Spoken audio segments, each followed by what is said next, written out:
Good afternoon. My name is Advati Naik.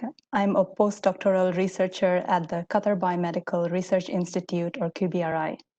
And it is with great pleasure that I welcome you to the first webinar in our series of QBRI talks for early career researchers. The aim of initiating this series of monthly webinars has been to create a slight diversion from the COVID-19 hot topic and provide a platform to inspire young researchers to actively participate in personal and professional development.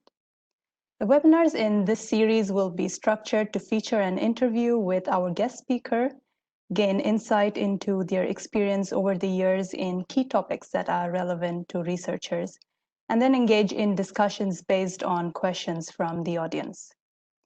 A couple of housekeeping rules before we start. So the microphone of all attendees have been muted, but we encourage you all to post relevant questions during the course of the webinar in the Q&A tab on the right side of the WebEx screen and not on the chat tab. You may direct these questions to all the panelists to make sure that your questions are visible to us. The webinar will also be recorded, and a link to it will be emailed to you within the next couple of days if you would like to share it with your contacts or go over the content at a later time. So our topic for today is building a scientific career development plan, which is essentially a roadmap to envisioning your long-term career goals. Without further ado, I would like to welcome our guest speaker for today, Dr. Richard O'Kennedy, Vice President for Research, Development, and Innovation at the Qatar Foundation, Vice President for Research at Hamad bin Khalifa University, Qatar, and Chair of the Board of Qatar Science and Technology Park. With over 400 publications, 3 books, numerous book chapters, and an H-index of 58 to his name, Dr. Richard has supervised over 100 research students and presided over the London International Youth Science Forum. I could go on with his bio. We really appreciate your time and support to talk to us today about your career in science and leadership, Dr. Richard.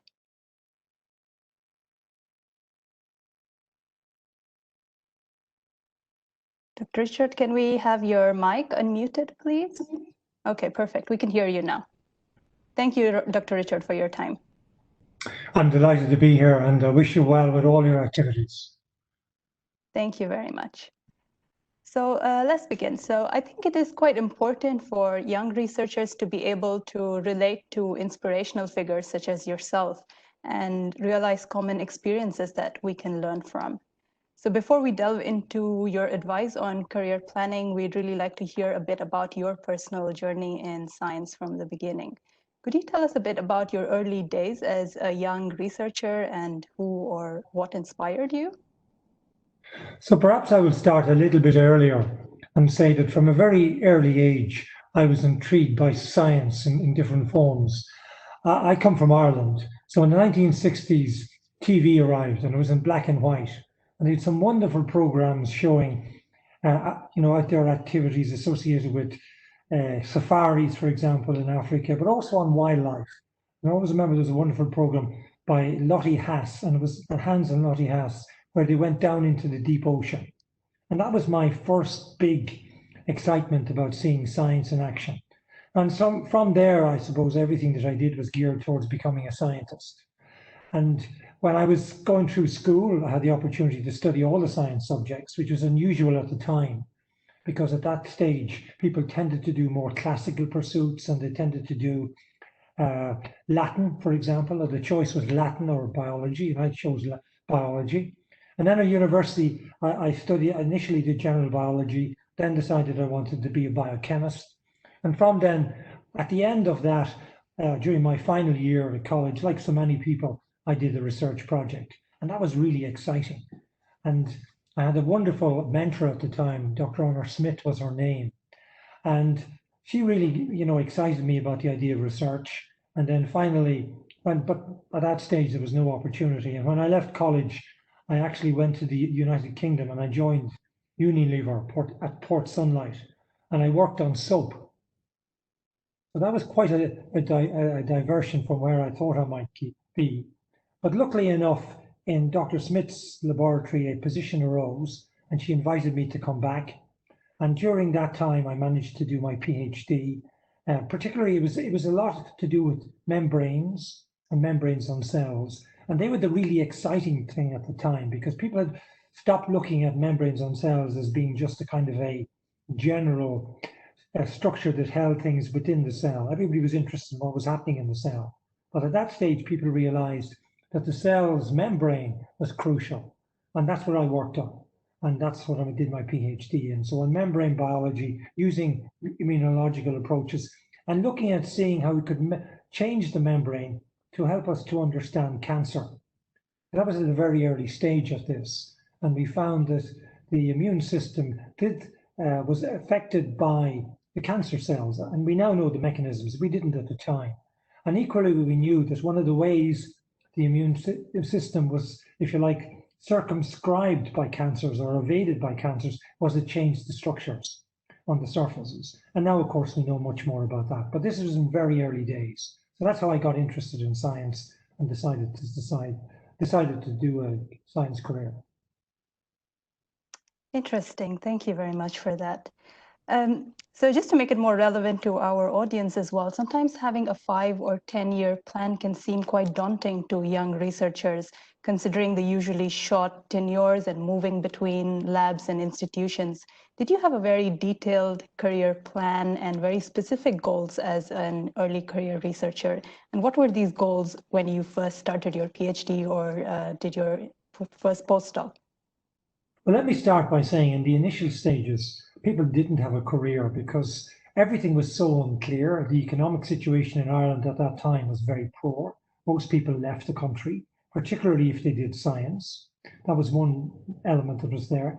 Secondly, at the time, there were only a few areas where jobs were available. I decided to do biochemistry because in hospitals there were biochemistry jobs available.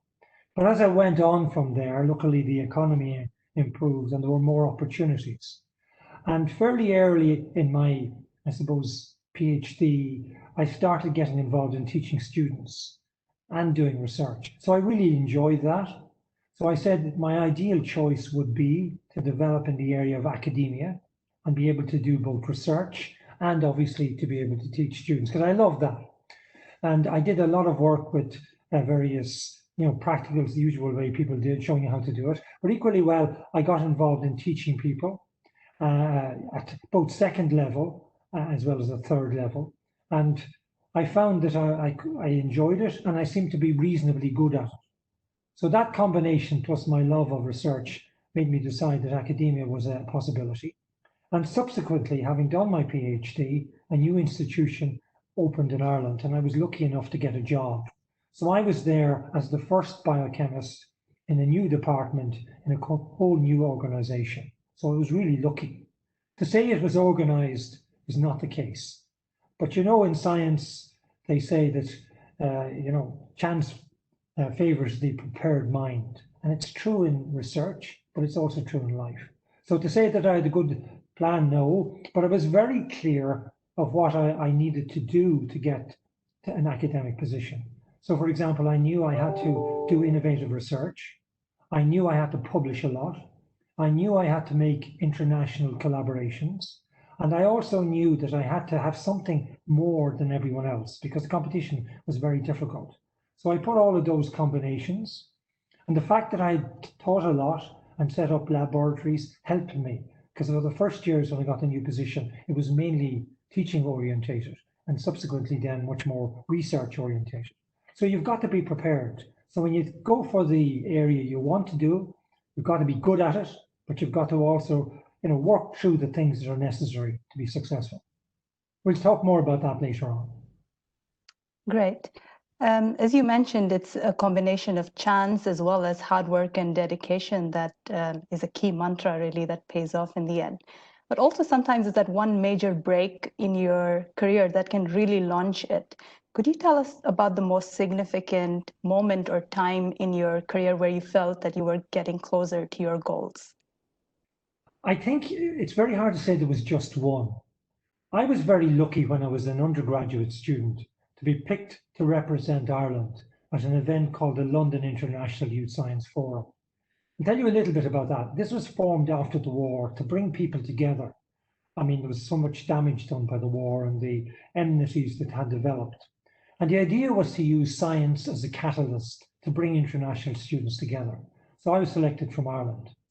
And when I went there, I was really impressed both by the quality of the science, because the lecturers were world class. They were Nobel laureates, real leaders. And I'll say a little bit about that later too. And I thought this was fantastic. At the time, Ireland was gripped by a war. You may remember in the north of Ireland, there were an awful lot of problems. And it struck me that it might be useful to combine science and getting people together from the north and south to look at how we could help in this particular issue. And that's what I did. And I brought people from within the college I was in, but from other places as well. And we worked with people in the north of Ireland, and we developed an organisation that was called Contact to bring people together. We did all sorts of events, but we also brought, for example, children out on holidays to bring them out of the war environment. That subsequently led to the development of a Centre for Peace. And that Centre for Peace played a role in eventually bringing all sides together. And subsequently, it's played a role in helping the development of peace in South Africa and indeed in the Falklands after the war that was there. But science was the real thing. And when I went there and I saw that science had, high quality science was not alone really exciting, but it had the capacity to bring people together. And why? Because molecules know no creed or color. Let's be honest, DNA is the same pretty well everywhere. Now, the bases, as you know, change in sequence, but the basic tenet is the same. And that's why science is really exciting to me, that it is that universality that brings people together. People are really excited about it. And through that, they learn to understand each other in social and other ways, as well as understanding the science. And subsequently, I worked with the London Science Forum. I eventually became the president of it, the first participant ever to become the president of it. And this was exciting because many of the previous presidents had been leaders in the world. In fact, some of them were Nobel Prize winners. And it was really good to see it. It still goes. For example, the last few years, we've managed to get groups coming from Qatar. And I think that's the way forward. And I think we see now with COVID, the need for a global approach to address problems. But it was the reaching out to meet other people and seeing that if you work together as groups, your humanity overcomes a lot of the social issues or so-called issues that people have between different groups. And also science was the catalyst. Thank you for those insights. As you mentioned, there were bumpy patches in terms of the war, as well as bringing people together. What were the main obstacles or uncertainties in your personal career at this time, and how did you deal with these as you went? Well, I mean, when I was doing my PhD, as for many people here, it was grant-based. So you never really knew that the money was going to come. Now, we were lucky. I worked in a lab that was very good at writing grants, and that's something you've got to do and learn how to do. And my mentor, my PhD mentor, Dr. Honor Smith, was really good at this. And she was a full-time researcher, which was quite unusual at the time because most people did academia and research, or they were involved maybe in industry and research. But she was very good at this, and we were very successful in the collaborations we built, both nationally and internationally. And one of the things that she gave me was the opportunity to travel. So I got to go to see very interesting people in lots of diverse areas. And also the people she collaborated with were clinical and scientists. And indeed, some of the people were Nobel laureates. One of the people we worked with was actually the person who discovered vitamin C, and Albert St. Georgi. Some of you may have heard of him. He was a very interesting scientist. He was quite old at the time, but he his inputs had been tremendous. He came out of Hungary and that had a difficult political time after the Second World War, but he was a superb individual. So I suppose it was a combination of events like that. I mean, there were ups and downs. You never were absolutely sure of the funding, but we were lucky that it kept coming in. And then there were also interesting things that happened. I mean, people talk about COVID. In the lifetime of most of the people, I'm supposed talking here, it's probably the biggest thing. When I was doing my PhD, there was two things that had a big effect. One was a postal strike. So for example, for 7 months, or maybe 8 months, we had no journals. We had no way of getting communication. There were no phones, emails, nothing. Remember, we submitted one paper, which we sent off, And the only way we could get it was we knew somebody who was going to England, and we gave them the paper and we told them to post it. And the next time we saw the paper, it was published. That was one of the first papers I ever get. And you know the great feeling you get when you see your name in print? Now, we were lucky, obviously, that there weren't too many changes to be made, so it went in. It was in a good journal. So, that was something, though. We had no journals. When I wrote up my PhD finally, because that happened at this time, I didn't see journals effectively for a year.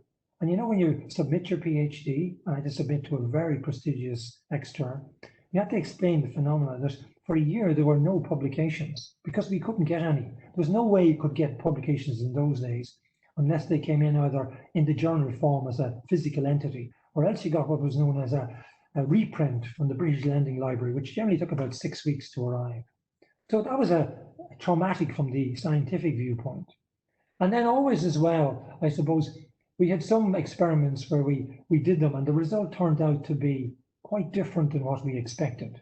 We were following a paper that suggested that we would get one type of result, and we were following that. It turned out we didn't. Now, it subsequently turned out that we were probably correct, but that the reagents used perhaps in the previous experiments were not as good as our reagents. And that's a fact of life. Things improve all the time. Reagents get better, machines get more sensitive. But they were traumatic at the time.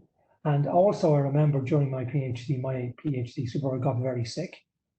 So I was, fairly early on in the stage. Now, for many people, that would be very traumatic. I took the best, it gave me the opportunity, in fact, to become much more independent more quickly. She was out of action more or less for about 18 months to 2 years, which is a long time in a PhD. But I took it as a challenge, and I kept in contact by post, etc. And it worked out quite well. And I suppose at the end of it, it made me much more independent. And at the end of the PhD, because I had to be much more independent, we had a lot of publications. But I had to be very self-driven. And I think most of you will know that in doing PhDs or research.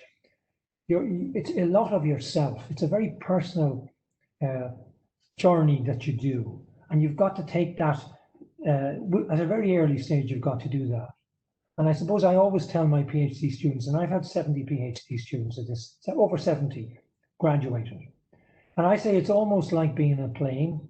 When you start off, there's two people driving the plane. The supervisor is in control, but you're in the front seat. But by the time of the end of your PhD, you're in the front seat and you're in control. Because at the end of a PhD, you have to be at a level that you can carry out independent research and be responsible and be able to do it. So it was a rocky enough, I suppose, scenario in terms of learning. In those days, it was just your PhD and anybody around who helped you. There was no formality at all and no real training. And that's another thing I would say is I found there wasn't any trainings I wanted in my university, but I went to other ones. And at one stage, and probably wouldn't be allowed now, but in those days there was no AI or no way of tracking people. I was a student in three entities, 2 universities and 1 institute at the same time. And I got those additional levels of expertise, which were very valuable at a later stage in my career by doing that. And that's why I think the system of, as well as doing research, doing some coursework and doing programs is very beneficial. When I started, that didn't exist formally. I created my own. Thank you, Dr. Richard. I think some of your experiences can be related to us as well. I mean, in terms of publications and grants, these are hurdles that we still face and we still try to fight on a daily basis. Yes. But also in terms of building professional skills, as you mentioned, it was much harder back then. Right now, we have access to technology where you can do so many free courses around the world, right, sitting on your couch. So in a way, we have that sort of advantage that we really need to make the most of. Absolutely, I agree. And that's something you must do. Take advantage of every opportunity. And the same with COVID. I mean, I'm learning at the moment. I'm going to seminars and webinars, which I mightn't have the time to do because I might be commuting or doing something else in a non-COVID time. And I think it's important because we're lifelong learners. And that's the thing that I've learned. The longer I live, the more I realize, the less I know. So you have to keep all the time learning. That's a great message, Dr. Richard, and thank you for sharing that personal story. Before we move on to discuss our topic in more detail, I'd like to remind the audience to keep the questions coming in on the Q&A tab in the window, as we'd like to spend the later half discussing these with Dr. Richard. Now, Dr. Richard, based on your experience, what are key aspects that one needs to take into consideration when planning their career? And we'll bring up your slides for you now. Please, that would be terrific. Okay, if we can go to the next one, just to outline, please. Next slide, please. Now, I'm just going to go through these generally and maybe talk to you a little bit about it. So what I'd like to say to you is, in my view, I'm going to keep it very straight and very direct. And I hope that this will give you key pointers which will be valuable to you, because they're what I've learned over many mistakes, to be perfectly honest, and I hope some successes. So I'm going to talk about the characteristics that I think you should develop. I want to focus on you, because this is your life and this is your time. And it's very important. I can look back, because I'm more elderly than any of you probably listening. And when you look back on your life, you want to have done something where you've got some satisfaction, but you also feel you've achieved something for yourself, for those around you, and indeed for the world, hopefully at large. And then I'm going to tell you about things that I found were useful, that you should do, the do's, and some things perhaps you shouldn't do, the don'ts. So I hope that'll start this progress. And please feel free to ask me any questions at any stage. If you could have the next slide, please. Okay, now I tried to think of the key elements that I thought are absolutely necessary when you're doing or developing your career, because it's important. And the first thing that I think is, I'm going to start in a way because it's probably germane all the time. And it's a little bit different perhaps than most people would say, but I think one of the things I would always say to you, people are key. And it's very important that you're fair in all your actions to people, because all of us are very sensitive in different types of ways. We come from different cultures and nationalities and creeds and different, and we're naturally different, but we're also very, very similar. And everybody is essential to the research effort. When I go into the research center in the morning, and I go in at 6 o'clock, to me, the people on the front desk doing the security are as essential as the people who are doing the research, because without them, the system can't work. And remember that. And as you go through life, if you treat people with fairness and respect, you'll get buckets back. And I think they'll then understand and treat you the same way. The second thing, which is very important, and I'm sure you've all seen this with COVID, is the integrity. You've got to be clear that you want to be the best person you can, not just in terms of the results you generate, but how you generate them and why it's important. So integrity. And you can see sometimes coming across the media, and indeed, sadly, in some of the publications where people don't authenticate their activities enough, what happens? The whole system fails. And in some ways, when you look at what happened with COVID, we can see people are beginning to realize how important science is. But I'm sure at times there are some who will be skeptical when they hear people getting up and saying things which they have to reverse in a few days' time because they didn't check it properly. You mentioned it at a very early stage. There's no substitute for hard work. I can tell you that. I always think I work very hard, and I find I'm working harder and harder as I get older. And the reason is because there's a lot to be done, and the technology allows you to do this. But people will tell you, there's shortcuts. There aren't any. Shortcuts may allow you to get to one thing a bit faster than something else. But hard work. I mean, Edison said it very well. He said it was 99% perspiration and 1% inspiration. And that's true. The fourth thing I want to talk to you about is being innovative. It's very important when you're developing in your PhD, and this can cause some angst, I can tell you, that you've got to also question things. When you start off, you will probably be learning everything, but as you progress through your PhD or your postdoc or your research, you become the expert, or at least the most informed person. So don't blindly follow things. I mean, question everything, and that's what you're doing as a scientist, but also try and think of innovative ways or ideas that you can do. Listen, can I tell you about that? There's too many people in the world today that are so excited about telling everybody how great they are, but they don't listen. Listening is the best way of learning, and you can always learn from everybody. There's nobody who can't teach you something. And if you remember that, you'll learn. Everywhere you go, learn. Learn about the community, learn about the research, learn about the methods. And sometimes you'll find something that's not related to you, but you may find it works. When I was at a very early stage, I used to spend one day a week in the library. Now you don't have to worry about this because all the journals come to you online. But when I was in the library, I used to spend a lot of the time reading the relevant material, but some time looking at other areas. And I can tell you, some of the best ideas I ever got, I got them from reading journals in areas other than directly the area I was doing research. So listen and learn. Contributing is very, very important. I mentioned to you about the London Science Forum. The reason I got involved in this was because people thought I'd be a good representative for my country because I'm a good contributor. I like to get involved. And when I went to the Science Forum, I was a contributor. And then when I went home, I built this, or helped to build. I didn't build it. It was a whole range of people built it. Helped to build this peace centre. And people knew I was a contributor and the ideas were good. And subsequently, the Science Forum asked me back. And eventually, as I said, I became the president. And I'm still very involved in it. And I've given lectures, I've been a staff member, everything to do with it. But contribute, because everybody loves somebody who helps solve problems. They're less happy about people who continuously create problems. So contribute.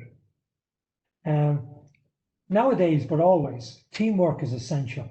And we don't spend enough time teaching people about teamwork, but perhaps you will have learned a lot through COVID about the importance of the fact that you have to have people who will work together.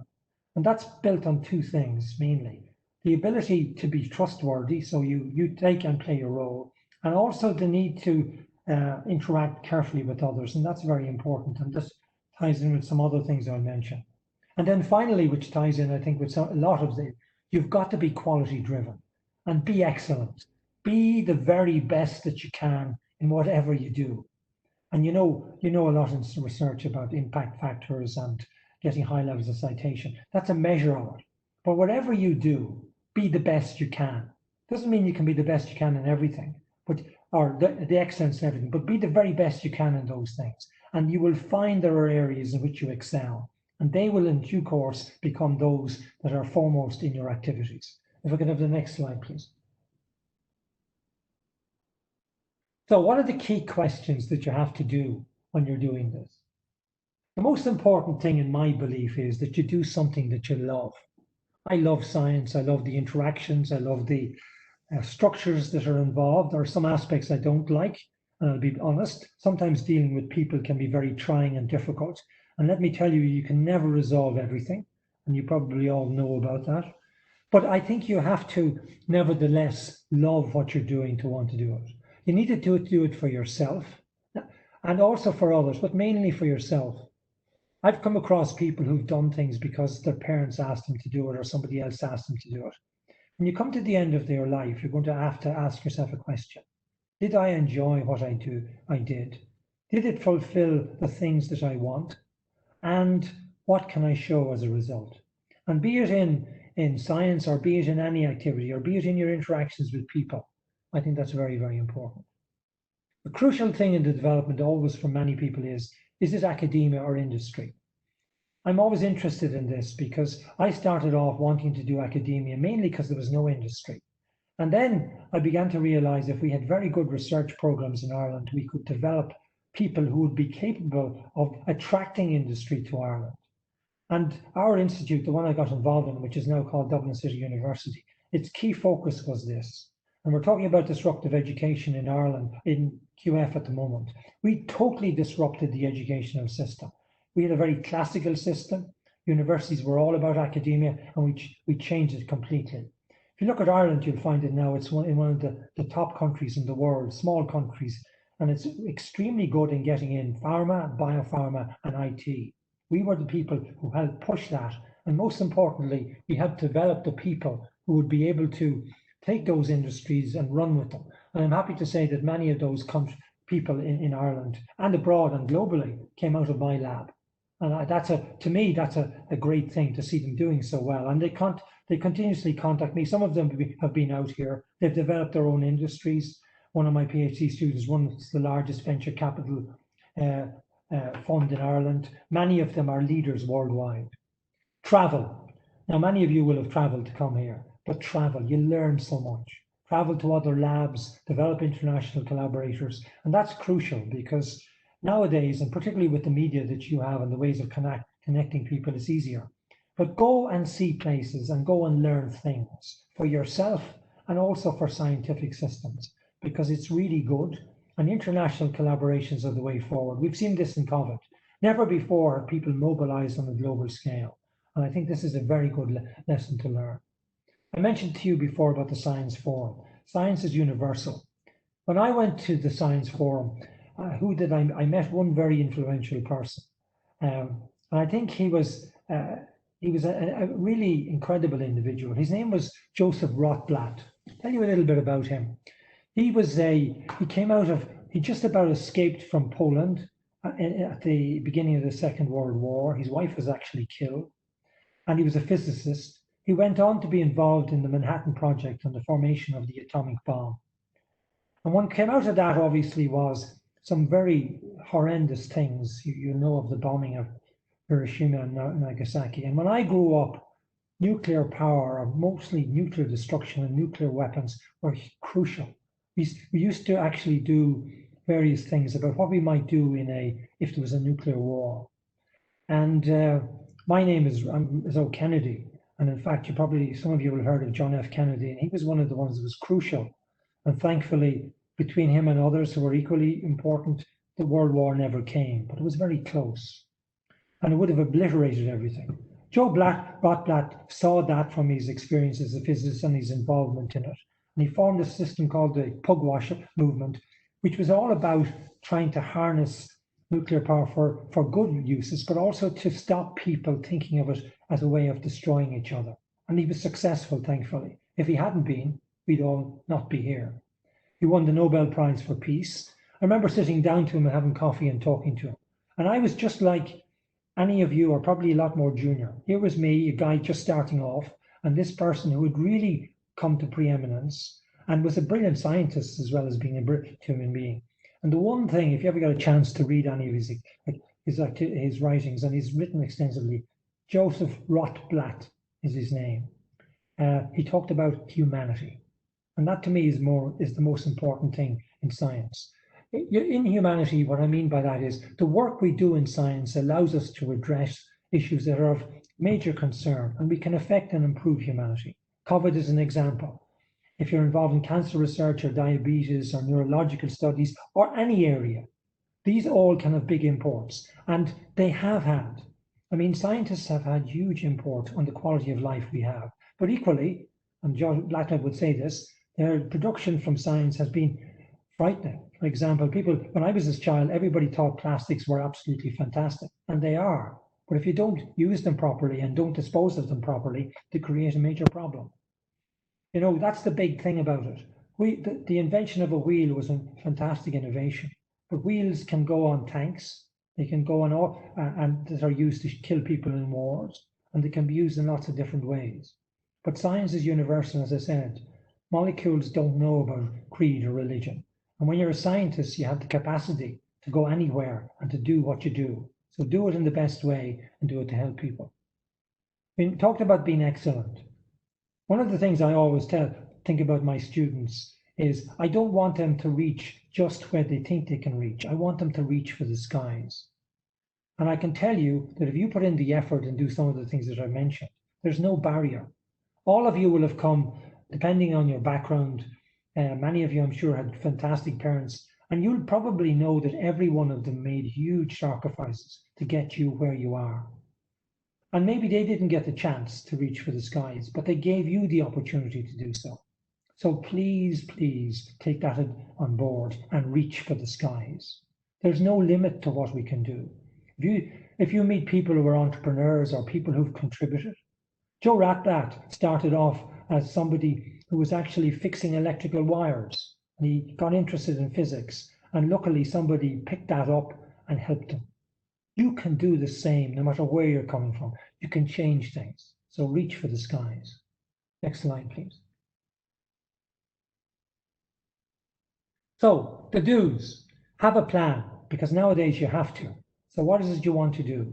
But be flexible, because you've got to look at the opportunities that come up. And plans are all very well. But remember, you're talking about your life. It's not as if you're baking a cake where there's ingredients and there's an outcome. Your life is much more complicated, and you got to think about it like that. And you've got to be enjoyable. I mean, I went and I spent some time in the US, and I was lucky. I just happened at the time, and I'll tell you what happened there because it might be insightful to you. I was working at the time in the university we were involved in setting up, Dublin City University, and I'd spent 7 years setting up programs and doing a small amount of research. And this is why I think you've got to think this might be useful to you. But if you were, I've spent all my time really producing the best students, and we produce the best students in Ireland, and many of them have gone on to be incredible. But we put a lot of effort into it. As a result, there was less research. So then I began to realize we've got to get the research moving as well, because we wanted to be the best we could be as a university. And equally, my career sort of stopped because other people came in and got the positions that were available because they had a better research career. They're coming from overseas in much better labs. So I went to the US, and I literally wrote to everybody I could think of. And one person responded to me and asked me if I would come. And I went down to see him. It was a guy in MD Anderson Cancer Center, then at that time, and still is one of the best cancer centers in the world. And we got talking, and he liked the sorts of things I did, and he invited me to stay in his home. And we talked about an idea we had that I had coming out of our labs, and he thought it was great. And he subsequently offered me the position to come back as a visiting scientist to MD Anderson, which I did. But subsequently, I always remember I had just gone home and I got a call from him. And he said, I thought those ideas you had were very, very interesting. Can I talk to you about them? And I said, yes. And I said, can we talk now? And he said, no, I'm getting on a plane. I'm coming to see you. So you can imagine this guy arrived literally within 24 hours. He stayed in my home. And we discussed the idea. It went on to become patented. It won Invention of the Year in the university, one of them in the University of Texas, and it eventually was licensed. And we got many publications and different things together. And that really, I suppose, started my career back into the research because I'd been doing all the teaching for a while. And that's why I'm saying you've got to be flexible. Take the opportunities and go with them. Now, I mentioned to you about people like Joe Rotblat and Albert St. Georgi that I met very early on. You've got to interact with the key players, because nowadays science is if you interact with the experts that are there and you've got an area of interest, the chances are it'll become easier for you to progress along this career path that you have. So that's something you need to do. I was lucky. The area that I chose really was, and it's similar to what many of you are doing here, antibody work. And I think this was a very early stage in antibodies. And I was lucky, my supervisor was really good and supportive, as was the funding agency in Ireland. And they gave me the opportunity to go to a conference called the Cardin Conference. It's a bit like the Cardin Conferences. Some of you may have come across them. So they get the world experts in. They all sit together for about 2 weeks, and they allow some younger students and scientists to come and talk to them. And the guy who came was a guy called Cesar Milstein, who subsequently had at that stage, but subsequently got the Nobel Prize for his invention of monoclonal antibodies. So he helped me in the early days to set up my work on monoclonal antibodies. And he was a very interesting person. And he was once asked what was the key thing about him as a great scientist. And he said, I'm very, very curious. And remember that, keep your curiosity, learn about everything. So be different. I think enthusiasm is very important to me because, as you know, science is tough. There's bad days as well as good days. Look on the positive side of things of life. I've had terrible traumas in over the years. In one instance, when about 12 years ago now, my family was obliterated in an airplane accident on my sister's side. They were killed, and it was a frightening experience in lots of different ways. So, but you've got to learn from it. I learned a lot from it, and it was difficult. But use every experience as a learning experience. Enabling. I always think if you see people and you can help them to get somewhere, do it. I love when I go and I meet people and I'm out, if I see tourists around, but I love to help them. And equally well, when I go overseas, I don't just use Google Maps, I go and ask people. 99% of the time it works out positively. Occasionally I've had issues, but not too much. Be open. I think if you're open and you're prepared to, there's a lot of stuff now about IP and share, and you have to be careful. But at the same time, I think you can also be open in some ways in terms of how you react to people and what you do, and be different. Everybody, if you get a CV in and you get thousands of people applying to you, you've got to have something on that page that makes you different. And then you've got to have something that makes people remind you. When I said to you about the Science Forum, what got me back there was I wrote to them and told them how much I enjoyed it and how I was going to take that idea and bring it back to my country and see if it could help the bad situation there in terms of the struggles in Northern Ireland, and it did. But that's what I'm saying. Be different. Develop key skills and share them. I mean, I think that's important because I never really understood some things until I had to teach somebody it, and then you really have to know. Be a leader. I mean, that's very important. Take every opportunity you get. Opportunities are hard. Sometimes they occur because you make them, and you do take opportunities when they come, but grab them. Contribute to your group. Mainly now research is happening in big groups or in larger amounts. You'll get a lot if you contribute, and you'll get a lot from helping others. And mix. Force yourself to. I'm not naturally somebody who likes to rush out into big parties, but I've had to force myself and interact, and I find it goes very well. I mentioned to you before about the importance of reading widely, because nowadays technologies are developing in lots of fields, and you're going into an area where, for example, what I call artificial, but more effectively it should be called augmented intelligence, is becoming very important, where computing power, data management, modeling, all of these elements. Try and learn and use them. You don't have to be an expert in everything, but if you're a smart person and you do the right collaboration, you can get the expert. And if you've got a good idea and can control that expert, they'll want to work with you. But I have the next slide, please. And the things that you shouldn't do, and I suppose this is probably the case from the other side of this, my experiences. Don't confine yourself to your lab. You should find out what's happening in other places. And I'll give you an example of this. There was a publication once that we sent in, and we spent a lot of work on this, and it was rejected by the editors because they said we hadn't done a certain thing, and they said we should do all these experiments. And I got a chance to go back to America to do some work, and I said, when I'm over there, I must find out a little bit about this. Is there a way we can get around it? So I just happened to be in this lab. I met this other person, and I talked to them, and I told them what the problem I'd had with what the editors had told, and they were able to tell me that they had spent half a year working in that area, that it didn't work, and they gave me the explanation. Imagine if I'd spent all my time just going and doing that. So I think it was really useful to be able to, go into other labs and to mix. And this is why I'm saying to you, keep talking, because people can help you, and they often know the answer to what might be very difficult for you, but they might be doing it, or they might know of somebody who's done it. And that's really why scientific meetings were invented, to bring people together so they could discuss things. And again, you can do a lot of this virtually now. So go out and ask. I would say to people as well, and this is what I mean, to don't confine yourself to your lab. You'd be amazed if you get on to suppliers the information they have that they can give to you, or to other labs. And if you're using a method and it's not working, rather than spending forever trying to fix it, go and ask.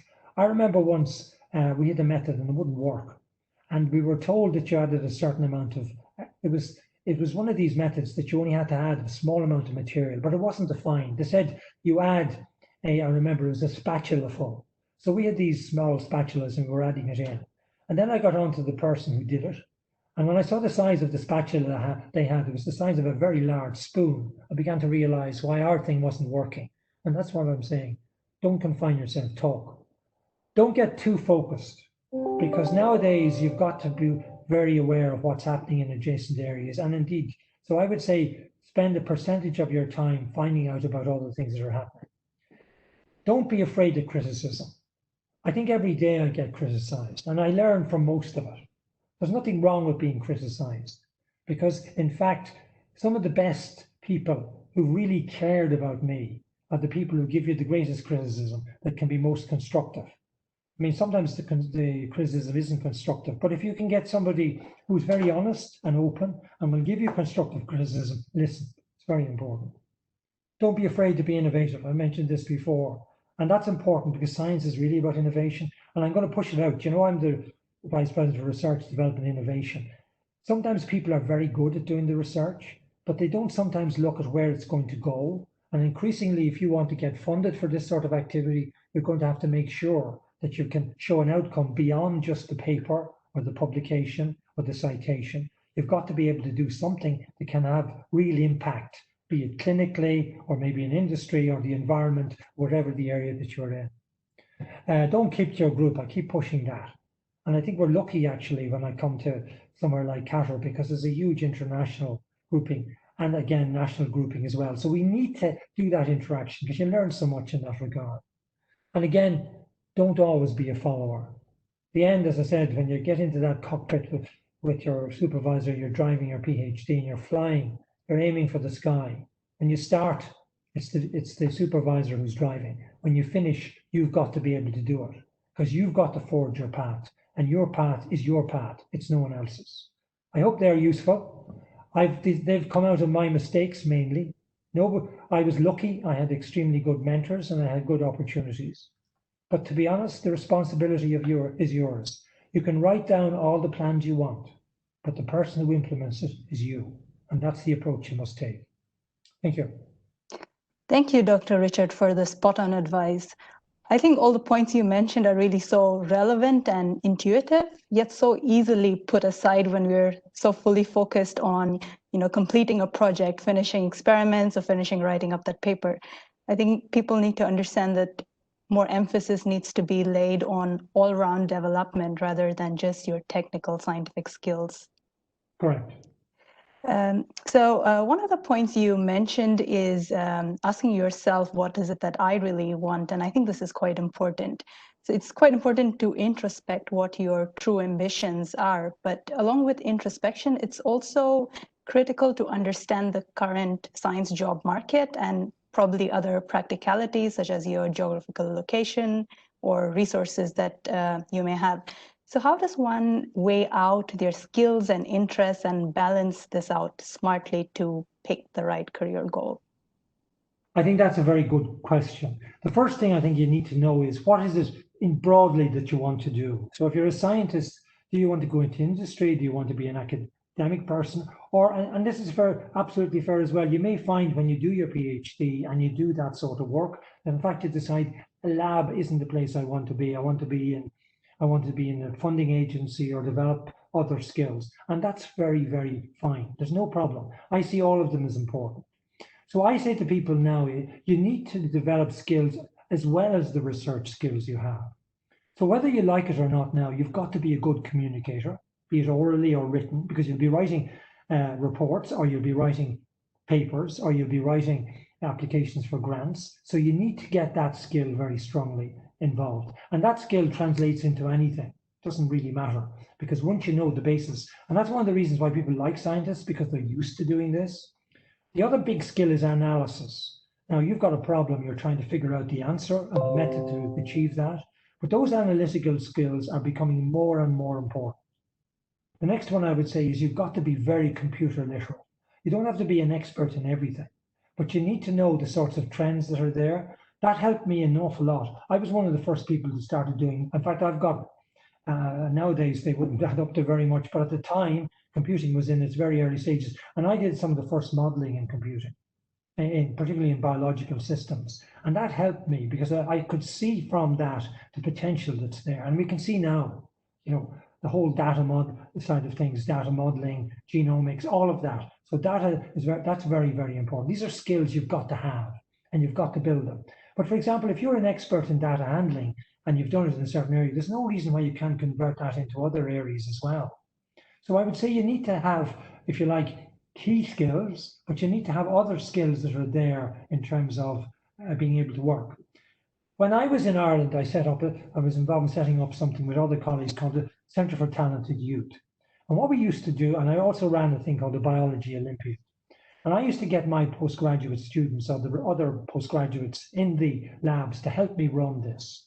And they had to learn how to deal with either children or more advanced individuals. And that many people got jobs as a result of this, because people would say if you could manage groups like that, you'd have no problem managing people at a later stage. So do you understand, it was a very different type of training, but it could have a huge amplification when it came to managing people, because you're all going to have to manage people. So these are the skills that you need to get at. And, you know, there's a lot of outreach and other activities. Get involved with them, because they often involve, you know, young students coming in. And if people see you've got the interest and the ability, that is a great skill, because managing people is crucial. And there's not many people who do it really well. So think about that. I don't know whether that answers key questions for you there. Yes, it does. Thank you. I'd just like to bring up one last question from me before we go into the Q&A. So all the advice so far has been great, and one may have drafted a good plan based on this.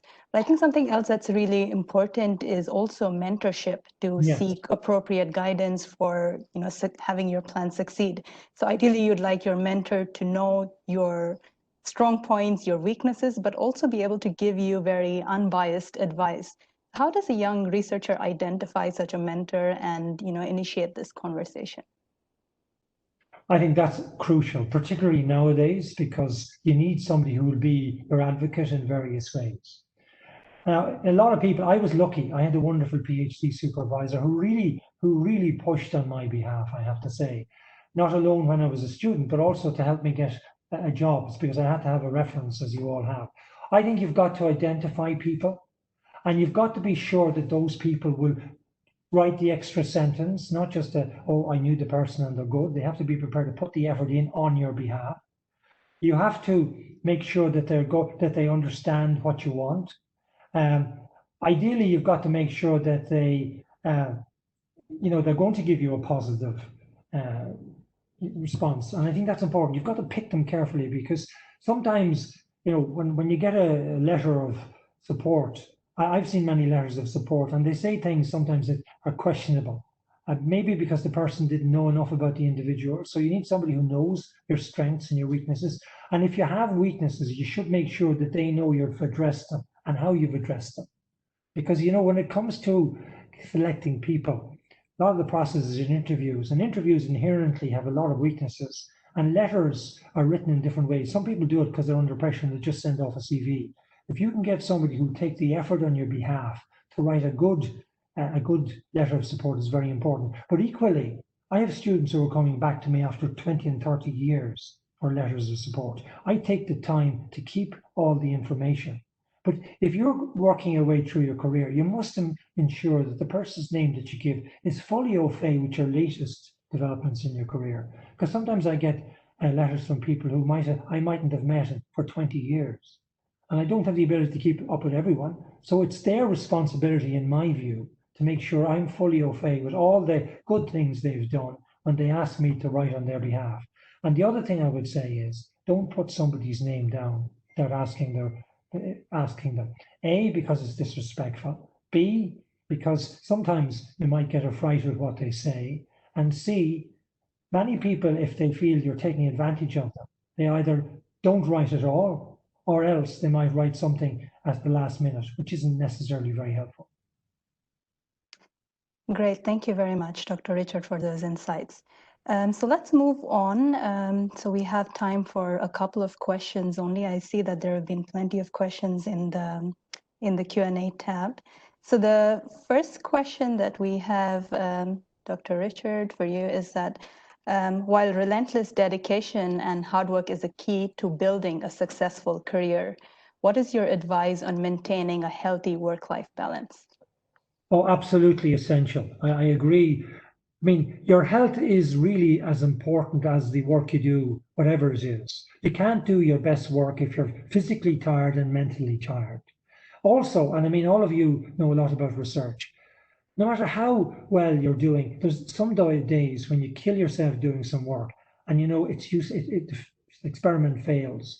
When I was a student, I always remember we had to do these set of centrifugations, and there were material that we had harvested from patients, and it was very scarce.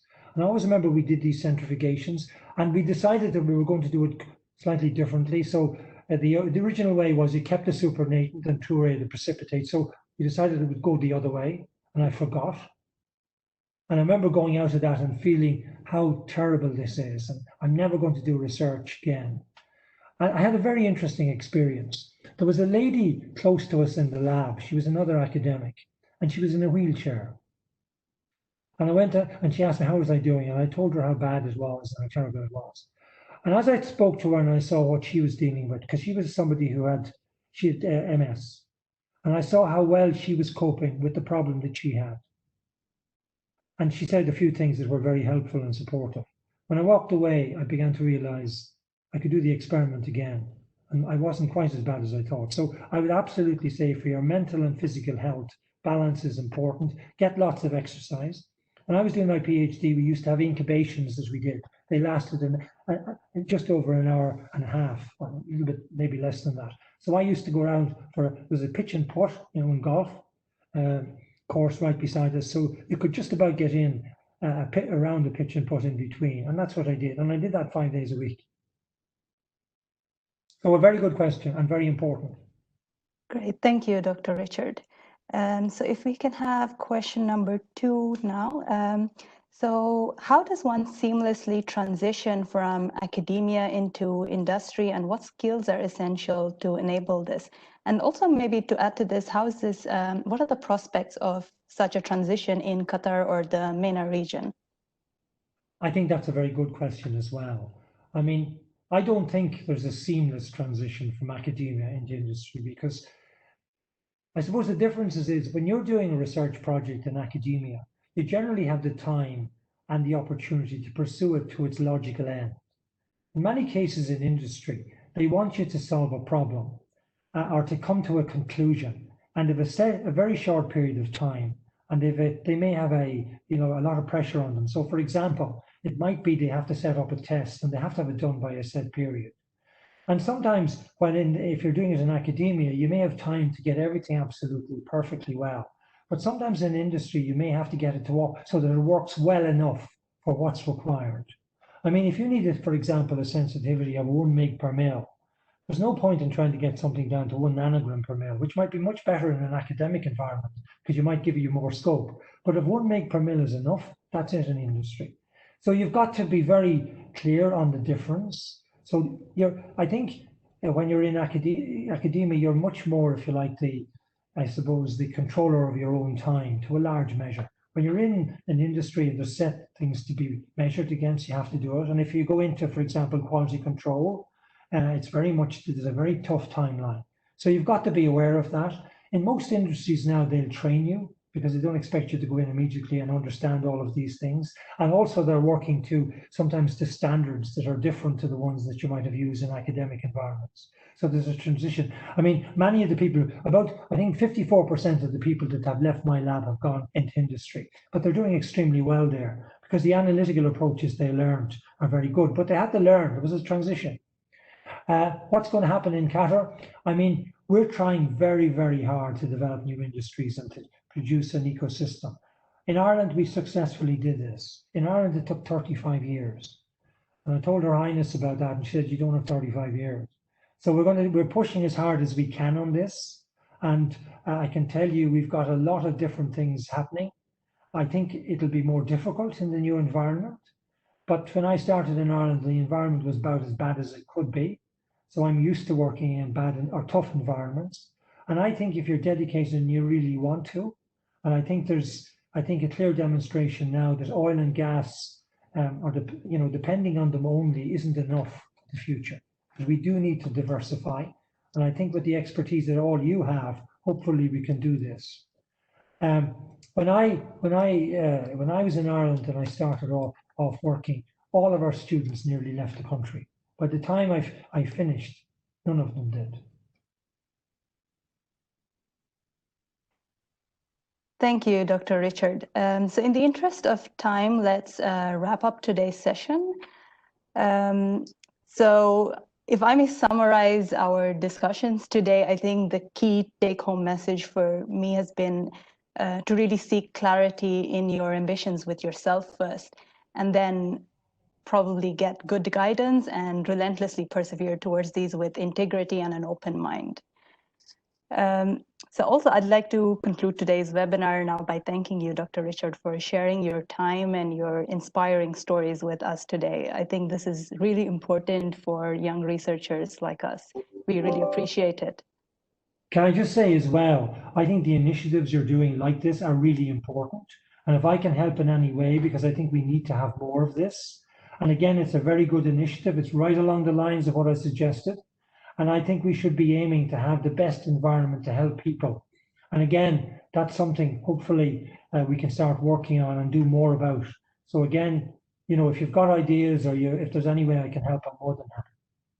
Absolutely. Thank you so much, Dr. Richard. And I think the tips that you mentioned are not just relevant at early stages of research careers, or most careers for that matter, but also as one progresses into more senior roles. I'm pretty sure a lot of us are leaving feeling quite motivated. I do for sure. And thank you all to the audience as well for joining in today and your active participation in the Q&As as well. I know there have been a lot of questions, but due to time constraints, we couldn't take them all. If you enjoyed this webinar, do leave us your comments and feedback in the chat section. And we also have a post-event feedback survey that will pop up once you leave this event and close the window. If you could fill that in, that would be great as well. And lastly, I'd like to end by thanking the wonderful technical team that is running the show behind the scenes. The QBRI team, Dr. Salam, Mr. Omar, and Ms. Reem, and Mr. Azidin from HBKU Communications.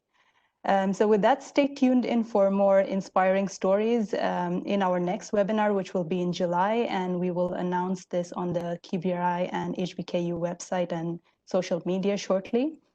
And have a great afternoon. Stay safe, stay well, and stay inspired. Thank you very much.